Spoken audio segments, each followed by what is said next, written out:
औज़ु बिल्लाहि मिनश शैतानिर रजीम बिस्मिल्लाहिर्रहमानिर्रहीम। अस्सलाम वालेकुम। तोफ़ैल इस्लाम मदद। आप देख रहे हैं चैनल हैदर प्रोडक्शन और मैं हूं आपका होस्ट सैयद सलमान अली बुखारी। आज हमारे प्रोग्राम सीरत मासूमीन की तीसरी नशिस्त का आगाज़ किया जाता है और आज हमारा मौजू है विलादत जनाब ज़ैनब सलामुल्लाह अलैहिस्सलाम। और सबसे पहले आप सब अहले विला को माह शबान की बहुत बहुत मुबारक हो। कल यकम शबान ज़हूर जनाब ज़ैनब सलामुल्लाह अलैहा का दिन है और हमारा मौजू भी जनाब ज़ैनब सलामुल्लाह अलैहा सरकार है। आपका नाम ज़ैनब सलामुल्लाह अलैहा है जो कि रसूल खुदा ने अल्लाह की तरफ से वही के ज़रिए रखा। आपके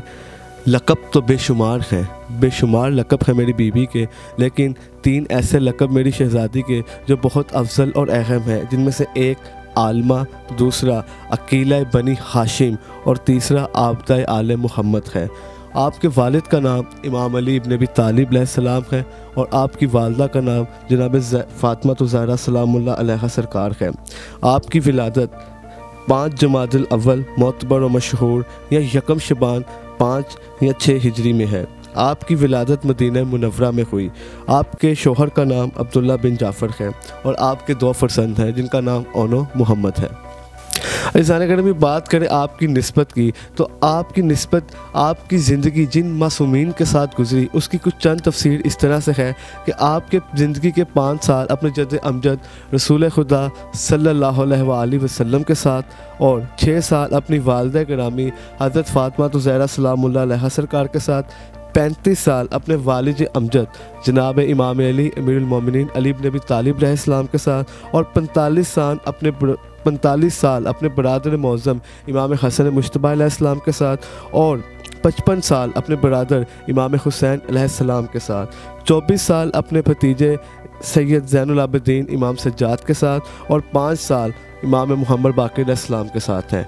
अज़ीज़ान ग्रामी, अगर बात करें इस शहज़ादी की इल्मी ज़िंदगी के बारे में तो वो कुछ इस तरह से है कि जब इमाम अली मदीना में खलीफा मुकर्रर हुए तो उन्होंने अपनी दारुल हुकूमत कूफ़े को चुना और वो अपने अहलो अयाल के साथ कूफ़ा में आके रहने लगे। अज़ीज़ान ग्रामी, तब जनाब ज़ैनब सलामुल्लाह अलैहा सरकार कूफ़े की औरतों को कुरान और नमाज सिखाया करती थी और दीन खुदा से आशना करती थी। अज़ीज़ान ग्रामी, इल्म के बाद अगर इस शहज़ादी की सीरत पे बात की जाए तो आपकी सीरत कुछ इस तरह से थी कि आपका जो सब्र था वो बहुत भरा था। आप बहुत ही साबिर ख़तून थी। जैसे कि हमें रिवायत के मुताबिक ये जैसे कि पढ़ा जाता है कि करबला में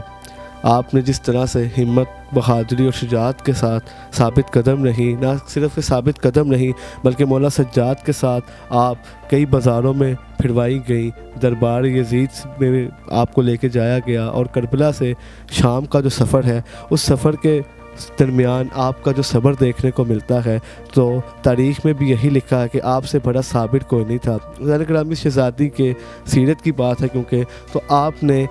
शाम में जिस तरह से दरबार यजीद में खुतबे दिए तो वहाँ पे कुछ नबीना सहाबी भी मौजूद थे। जब आपने खुतबे दिए तो उनको मजबूरन ये कहना पड़ा कि ये अली कहाँ से बोल रहा है, कि आप लहजे अली में भी वहाँ पे बोली और आप ने वहाँ पे ना सिर्फ खुतबात दिए बल्कि अपने रसूल अमजद रसूल खुदा के दीन को बचाया भी। अज़ान ग्रामी, जहाँ पे मौला हुसैन ने खुदा के दीन को बचाने के लिए अपनी शहादत दी, वहीं पे जनाब ज़ैनब सलामुल्लाह अलैहा सरकार ने मौला हुसैन की मेहनत को बचाया और आज तक करबला ज़िंदा है और हमारे दिलों में है। और इसका सारा जो किरदार जाता है वो जनाब ज़ैनब सलामुल्लाह अलैहा सरकार को जाता है कि कैसे इमाम की शहादत के बाद उन्होंने इस करबला को आज तक ताज़ा रखा और बचाया। अज़ान ग्रामी, अगर बात करें आपकी इबादत की तो आपको आबिद आले मोहम्मद कहा जाता है और वो इसलिए कहा जाता है कि आप बहुत ही इबादत गुजार ख़तून थी। आपने अपनी ज़िंदगी में कोई वक्त ऐसा नहीं आया था कि कोई नमाज कज़ा की हो, यहाँ तक कि करबला में आपने पुश्त नाका पर भी नमाज को अदा किया। इसे मौला सज्जाद से एक रिवायत ये भी मिलती है कि इमाम सज्जाद का जो लक़ब है वो एक ज़ैनुल आबिदीन जो लक़ब है, इसका मतलब है इबादतों की ज़ीनत। इमाम सज्जाद को इबादतों की ज़ीनत कहा जाता है। लेकिन इमाम सज्जाद फरमाते हैं कि मुझे سجاد کو عبادتوں کی زینت کہا جاتا ہے، لیکن اگر بات کریں میری پھوپھی اماں زینب سلام اللہ علیہ سرکار کی تو میری پھوپھی اماں زینب سلام اللہ علیہ سرکار مجھ سے بھی بڑی عبادت گزار خاتون ہیں، جنہوں کی کوئی نماز کبھی قضا نہیں ہوئی۔ اسی طرح امام حسین نے کربلا میں کہا تھا، اے میری بہن زینب مجھے ہر نماز شب میں یاد کرنا، تو اسی طرح جناب زینب سلام اللہ علیہ سرکار نے ہر نماز شب میں اپنے بھائی کو یاد کیا اور ہر نماز شب کو ادا کیا، اور کبھی کوئی عبادت آپ کی قضا نہ ہوئی۔ عزیزان اکرامی، عبادت کے بعد اگر بات کی جائے واقعہ کربلا میں آپ کے کردار کی، تو واقعہ کربلا میں جس طرح سے آپ کے کردار کو دیکھا جاتا ہے وہ بہت ہی بڑا کردار ہے۔ عزیزان اکرامی، آپ نے واقعہ کربلا میں بڑی ہمت اور بہادری اور شجاعت کے ساتھ اپنے کردار کو ادا کیا کہ جب شمر لعین کے حکم پر تمام خیموں کو جلا دیا گیا، جس میں ایک خیمے میں مولا سجاد علیہ السلام موجود تھے، اور کس طرح سے اتنی ہمت اور بہادری کے ساتھ جناب زینب نے اپنا کردار ادا کیا اور اس جلتے خیمے میں سے مولا سجاد کو اپنی پشت پہ اٹھا کے خیموں سے باہر لے آئی، اور اسی طرح اپنے اہل عیال کو سنبھالا، اور جبکہ آپ کربلا کے ہر شہید کے جنازے سے گزری، ہر شہید کو اپنی آنکھوں کے سامنے شہید ہوتے دیکھا،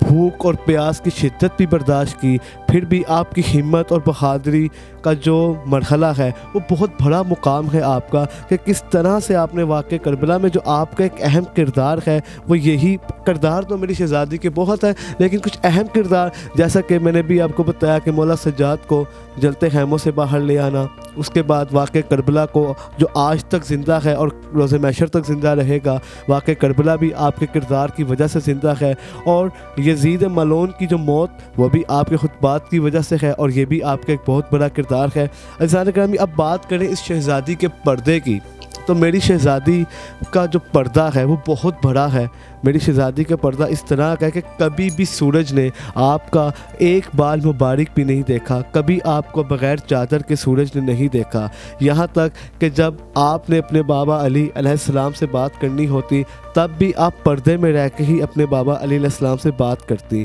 اور آپ جب باہر جانا ہوتا تو تب بھی اپنا جو سفر ہے وہ رات کی تاریکی میں کرتی تاکہ کسی نامحرم کی آپ پہ نگاہ نہ پڑے، تو آپ کا پردہ بھی بہت بڑا اور بہت افضل ہے۔ عزیزان اکرامی، اس پردے کی جو بات ہو رہی تھی ابھی کہ بی بی کا پردہ کتنا بڑا سخت اور کتنا اہم پردہ ہے، اور کردار بھی بہت اچھا ہے میری شہزادی کا اور بہت بڑا ہے، تو ہمارا موضوع بے شک آج جناب زینب سلام اللہ علیہ کی ولادت سے تھا، لیکن اب ہمارا جو پیغام، ہمارا اس پروگرام کو شروع کرنے کا مقصد بھی ایک پیغام ہی ہے جو ہمارے مومنین کے لیے ہے، وہ یہی کہ آج کا آپ جو یہ موضوع سن چکے ہیں اس میں آپ نے بی بی کی ہر چیز کو سنا پڑھا۔ اب بات کریں پیغام پہ، تو مومنین کے لیے خاص طور پہ اپنی ماں بہن اور بیٹی کے لیے میرا آج یہ پیغام ہے کہ جس طرح سے میری شہزادی نے کربلا میں اپنے پردے کو بچایا، کہ جب آپ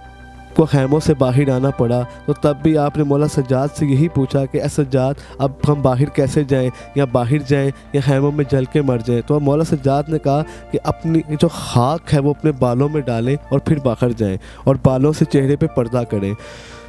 اتنی سخت مشکلات کے باوجود بھی آپ نے پردے کا دامن نہیں چھوڑا، تو میرا آپ سب ماں بہنوں بیٹیوں کو یہی میسیج ہے کہ آپ بھی اس پردے کی عزت کو رکھیں، اس پردے کی اہمیت کو سمجھیں اور بے پردگی سے پرہیز کریں، اور کوشش کریں کہ بازار میں یا کہیں بھی آپ اسکول، کالج، یونیورسٹی، یا اب یہاں تک کہ اپنے بھائی کے سامنے بھی آئیں تو پردہ کر کے آئیں۔ پردے کی اہمیت کو سمجھنا ہمارے لیے بہت ضروری ہے، کیونکہ پردہ کربلا ہمیں دو چیزیں سکھاتی ہے، ایک عبادت اور دوسرا پردہ۔ اسی لیے میرا آپ سب سے یہی درخواست بھی ہے اور میسیج بھی ہے کہ پردے کی اہمیت کو سمجھیں اور جتنا ہو سکے پردہ کریں۔ والسلام علیکم۔